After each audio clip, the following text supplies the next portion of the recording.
This ABC 15 Flash Briefing is sponsored by Sanderson Ford. Straight up.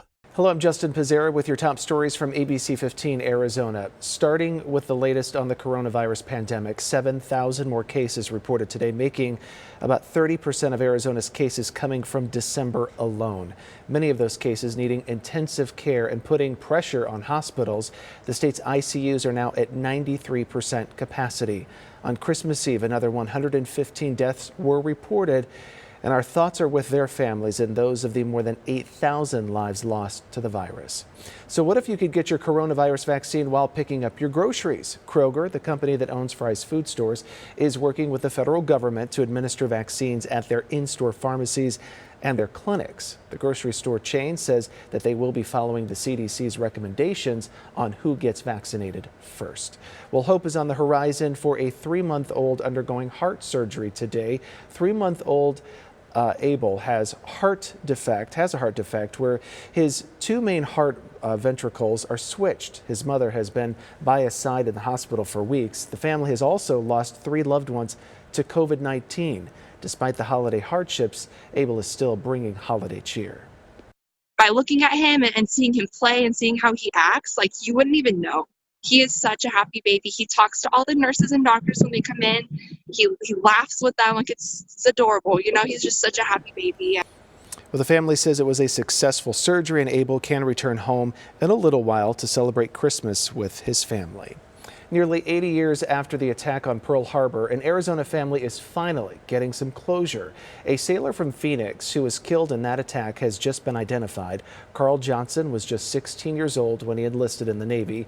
He was on the USS West Virginia on December the 7th, 1941, when it was struck by multiple torpedoes and eventually sank. More than 100 crewmen on the West Virginia died, including Johnson. Scientists were able to identify his remains using DNA and dental records.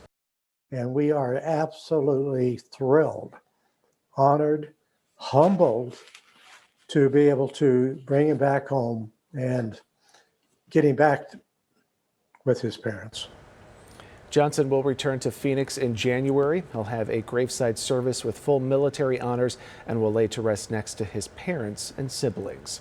Another courtroom setback for Arizona Republicans wanting a full review of the 2020 election.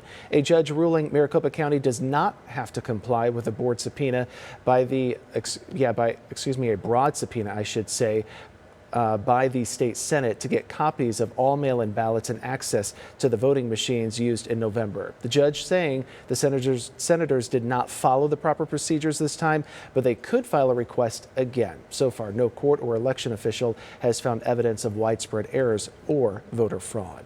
Last month's election also legalized recreational pot, and our partners at KTAR report dispensaries could start selling as early as March. Even though the law went into effect when the results were certified, nobody can legally buy marijuana until the Department of Health Services starts issuing licenses.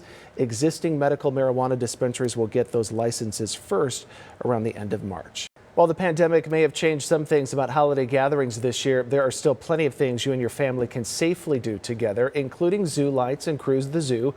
Also, there are maps of Christmas lights of homes all over the valley you can drive to, and plenty of drive-through light shows where several donate money to charity. We have even more events for you to enjoy tonight on our website, abc15.com/things to do. Merry Christmas Eve, everybody. Tracking your most accurate forecast, I'm meteorologist Jorge Torres. We are expecting a mild night across the valley with mostly cloudy skies and lows in the mid-40s, and a warmer Christmas day with a high of 70 degrees with sunny skies. However, it's going to be hazy. We are anticipating another round of high pollution, not just for Christmas Day, but through Saturday, potentially on Sunday, too, here in the valley.